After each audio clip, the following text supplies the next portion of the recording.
Good morning dear students. Class 11th के विद्यार्थी, राज्य के नीति निर्देशक तत्व के अंतर्गत जो कल आप लोगों को पढ़ाया गया था वो समाजवादी सिद्धांत पढ़ाया गया था कि मतलब नीति निर्देशक तत्व में किन किन अनुच्छेदों अनुच्छेदों के अंतर्गत समाजवादी सिद्धांत दिया गया है, उसको कल आप लोगों को बताया गया था। आज आप लोगों को देखना है कि गांधीवादी जो सिद्धांत है वह कहाँ पर उल्लिखित है। क्योंकि गांधी जी ने एक ट्रस्टीशिप थियरी दी थी, न्यासिता का सिद्धांत। न्यासिता का मतलब होता है कि राज्य ट्रस्टी की भूमिका में होगा, अर्थात राज्य संपत्ति का स्वामी नहीं होगा बल्कि संरक्षक होगा, और व्यक्ति भी संपत्ति का स्वामी नहीं होगा बल्कि क्या होगा, संरक्षक होगा। उनका ये सिद्धांत था जिससे संपत्ति का बंटवारा सभी लोगों में होगा। तो इससे क्या होगा, अगर संपत्ति सबके पास बराबर रहेगी तो किसी प्रकार का क्या होगा, सामाजिक वर्ग नहीं बनेगा। अगर वर्ग नहीं बनेगा तो भेदभाव नहीं होगा, भेदभाव नहीं होगा तो क्या होगा, राम राज्य स्थापित होगा, क्योंकि उनका दर्शन ही था। तो अब यहाँ पर आप लोग देख लीजिए कहाँ कहाँ पर उन्होंने कहा है। इस वर्ग में आने वाले सिद्धांत गांधी जी की शिक्षाओं से संबंध है। इसके अंतर्गत निम्नलिखित बातों को शामिल किया गया है। पहला, संविधान के अनुच्छेद 40 में गांव में ग्राम पंचायतें गठित करके उन्हें इतनी शक्तियां देने के निर्देश दिए गए हैं जिसमें कि स्वशासन की इकाइयां बन सकें। तो पहला ही अनुच्छेद मतलब जो गांधीवादी सिद्धांत का है अनुच्छेद 40, और इसी का प्रयोग करके पंचायती राज व्यवस्था मतलब जो कायम की गई संविधान के 73वें 74वें संविधान संशोधन द्वारा। 73वें से ग्राम पंचायत का गठन किया गया और 74वें से नगर पंचायत या नगर पालिका परिषद का गठन किया गया।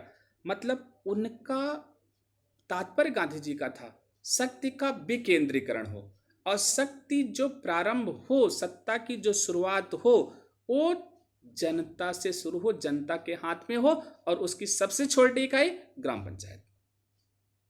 तो कह दिया गया अनुच्छेद 40 दिया गया, इसमें ट्रस्टीशिप थियरी के अंतर्गत मतलब इनका दर्शन शामिल किया गया कि अनुच्छेद 40 में गांधीवादी सिद्धांत को पहली जगह मिली। संविधान के अनुच्छेद 43 में ग्रामीण क्षेत्रों में व्यक्तिगत और सहकारी आधार पर कुटीर और छोटे उद्योगों को प्रोत्साहन देने का निर्देश दिया गया है। मतलब अब कहा गया उद्योग किसी व्यक्ति विशेष का नाम, एक क्या हो, छोटी छोटी संस्थाओं में अगर होगा कुटीर उद्योग लगाए जाएंगे। जैसे उन्होंने चरखा काटने की बात की, चरखा का मतलब क्या हो, व्यक्ति थोड़ा बहुत उत्पादन करेगा, अगर उत्पादन करेगा तो उसके पास क्या आएगा, पैसा आएगा। तो इसका मतलब कहीं ना कहीं वो जो उत्पादन करेगा ना उसमें उसका लगाव होगा। समझ में आया? तो उन्होंने कहा कि यहाँ पर जो ग्रामीण क्षेत्र में व्यक्तिगत और सहकारी आधार पर कुटीर और छोटे उद्योग को प्रोत्साहन देने का निर्देश दिया गया, जैसे गांधी आश्रम जितने भी है। ठीक है, ये सारा किस पर है, इसी पर है। संविधान के अनुच्छेद 46 में राज्य के ऊपर समाज के कमजोर वर्गों और अनुसूचित जातियों और कबीलों को शिक्षा देने और उनकी आर्थिक प्रगति के प्रयासों में तेजी लाने की जिम्मेदारी सौंपी गई है। कमजोर वर्गों को सामाजिक अन्याय और शोषण से बचाने का निर्देश भी राज्य को इस अनुच्छेद के द्वारा दिया गया है। अब कमजोर वर्गों का संरक्षण, इसमें अनुसूचित जातियों, जनजातियों, कबीलों, उनको शिक्षा देने का, उनकी आर्थिक प्रगति, ये सारी जिम्मेदारी किसको दिया गया, राज्य को दिया गया। ये भी किसका दर्शन था, गांधीवादी दर्शन था। संविधान के अनुच्छेद 47 में राज्य को शराब और अन्य नशीली वस्तुओं पर रोक लगाने का निर्देश दिया गया। ठीक है, मतलब मदिरा जिसको कहते हैं, तो गांधी जी कहते थे मदिरा सेवन नहीं करना चाहिए। ठीक है, क्योंकि वह जब भारत से विदेश पढ़ने जाने लगे तो उन्हें एक शपथ दिलाई गई थी। ठीक है, कि वो इसके सेवन से क्या करेंगे, मतलब बचेंगे। तो उसीलिए उनका एक अपने सिद्धांत में था कि मदिरा सेवन से मनाही। अगला लिखा गया, संविधान के अनुच्छेद 48 में निर्देश दिया गया है कि राज्य पशुओं की नस्ल सुधारने का प्रयास करे और गोवंश अन्य दूध देने वाली पशुओं की हत्या पर गैर कानूनी प्रतिबंध लगाए। अब कह सकते हैं कि उत्तर प्रदेश में आप देख सकते हैं गोवध पर पूरी तरह से क्या है, प्रतिषेध है, ठीक है कि नहीं। तो ये अनुच्छेद किस में दिया गया, 48 है, और यहीं पर एक 48 का मान लीजिए जोड़ा गया जो पर्यावरण से रिलेटेड है आपका। तो ये आपका इसमें गांधीवादी सिद्धांत है। आगे हम लोग देखते हैं, गांधीवादी सिद्धांत के बाद आता है आपका, यहीं पर एक और दिया गया संविधान के 42वें संशोधन द्वारा। देखिए 48 का जोड़ा गया, पूछा जाता है वन संपदा, जंगली पशुओं और पर्यावरण का संरक्षण तथा उसमें सुधार लाने की जिम्मेदारी राज्य को सौंपी गई है। तो ये इसमें गांधीवादी दर्शन है। तो आप लोग मुख्य रूप से देख लीजिए गांधीवादी दर्शन अनुच्छेद 48 का, ठीक है। इसके बाद कहाँ पर है, अनुच्छेद 48, अनुच्छेद 47, अनुच्छेद 46। अब ऐसे धीरे धीरे आपका क्या हो जाएगा, लर्न हो जाएगा, अगर लर्न करेंगे तो ठीक। अब आता है इसी में उदारवादी सिद्धांत। इसके अंतर्गत क्या है, अनुच्छेद 44, देश के नागरिकों के लिए एक समान नागरिक कानून संहिता यूनिफॉर्म सिविल कोड प्रभावी कराने को कहा गया है। और इसी पर अभी लेकर के क्या चलता है, विवाद भी चलता है। जैसे जम्मू कश्मीर में था, विशेष प्रावधान था, ठीक है, 370 समाप्त किया गया। अगला है संविधान के अनुच्छेद 45 में संविधान लागू होने के 10 वर्षों के भीतर 14 वर्ष तक की आयु के बालक बालिकाओं के लिए अनिवार्य और मुफ्त शिक्षा। देखिए इसे बाद में संविधान के 86वें संविधान संशोधन द्वारा मूल अधिकार में जोड़ दिया गया। मतलब अनुच्छेद 21 में शिक्षा का अनिवार्य अधिकार कर दिया गया है, किससे, 10 से 14 वर्ष तक के बच्चों को। और यहीं पर एक मौलिक कर्तव्य भी जोड़ा गया कि प्रत्येक माता पिता का कर्तव्य होगा कि वह अपने 6 से 14 वर्ष तक के बच्चों को शिक्षा के अवसर प्रदान करे। तो आपका यहाँ पर हो गया उदारवादी सिद्धांत में। 47 में क्या है, राज्य के ऊपर सभी नागरिकों का जीवन स्तर सुधारने, उन्हें पौष्टिक भोजन उपलब्ध कराने और स्वास्थ्य सुधारने की जिम्मेदारी भी सौंपी गई है। अनुच्छेद 47 है। आप लोग देखते होंगे कभी कभी स्कूल में आ जाता है विटामिन, ठीक है, जैसे गर्भवती महिलाओं को मिलता है। तो ये सारी चीज़ें क्या उदारवादी सिद्धांत के तहत राज्य की जिम्मेदारी है, वो अपने नागरिकों को प्रदान करती है।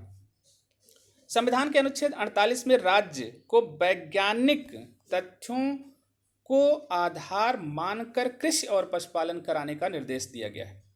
कृषि और पशुपालन अनुच्छेद 48 में, ये आपका उदारवादी सिद्धांत भी है। अगला लिखा गया है अनुच्छेद 49 में ऐतिहासिक और कलात्मक दृष्टि से महत्वपूर्ण स्थानों, स्मारकों, वस्तुओं की सुरक्षा तथा उन्हें कुरूप या नष्ट होने से बचाने की जिम्मेदारी भी राज्य को सौंपी गई है। संविधान के अनुच्छेद 50 के अंतर्गत न्यायपालिका को कार्यपालिका से अलग रखने का निर्देश दिया गया है।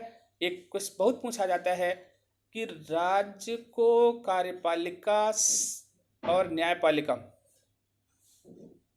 से अलग का निर्देश किस अनुच्छेद के तहत दिया गया, तो अनुच्छेद 50। अब इसी में है अंतर्राष्ट्रीय सिद्धांत। अंतर्राष्ट्रीय शांति स्थापित करने से संबंधित महत्वपूर्ण बातों को नीति निर्देशक सिद्धांतों में शामिल कर भारत ने विश्व के देशों के सामने एक मिसाल स्थापित किया है। इन सिद्धांतों का विवेचन संविधान के अनुच्छेद 51 में किया गया है। पहला है, राज्य अंतर्राष्ट्रीय शांति और सुरक्षा को प्रोत्साहित करेगा। राज्य अन्य राज्यों से उचित और सम्मानजनक संबंध बनाए रखेगा। राज्य का मतलब होता है दूसरे देश। अंतर्राष्ट्रीय संधियों और अंतर्राष्ट्रीय कानूनों का सम्मान और पालन करेगा। अंतर्राष्ट्रीय झगड़ों या विवादों का हल पंच निर्णय द्वारा किया जाएगा। निष्कर्ष में यह कहा जा सकता है कि हमारे संविधान निर्माता एक नवीन समाज की स्थापना लोकतांत्रिक साधनों से उदारवादियों के लोकतंत्र तथा समता संबंधी तत्वों का समन्वय करके एक मध्य मार्ग के द्वारा करना चाहते थे। संविधान बनाने वाले उदारवाद, समाजवाद, गांधीवाद, ठीक है, अंतरराष्ट्रीयवाद से प्रभावित थे और उन्हें इसका समावेश करके एक नया समाज स्थापित करना चाहते थे जिसे मान्य रूप से न्यायोचित समाज की व्यवस्था कहकर पुकारा जा सकता है। इसमें अब आपको पता हो गया कि इसमें आपका जितने भी मतलब नीति निर्देशक तत्व सिद्धांत का वर्गीकरण किया गया उसको आप लोगों को बताया गया। अब मौलिक अधिकार व नीति निर्देशक तत्व के बीच संबंध है, तो एक अब अंतर भी आता है, एक संबंध आता है, इसको आप लोग पढ़ लीजिएगा और अपने आप क्लियर हो जाएगा, क्योंकि आप लोगों को दोनों चीज़ें विस्तृत पढ़ाई गई हैं। ठीक है, तो इतना आप लोग इसको तैयार कर लीजिएगा। अगला आता है आपका मौलिक कर्तव्य। मौलिक कर्तव्य की वीडियो हम बनी है, उसको आप लोगों को भेज देंगे।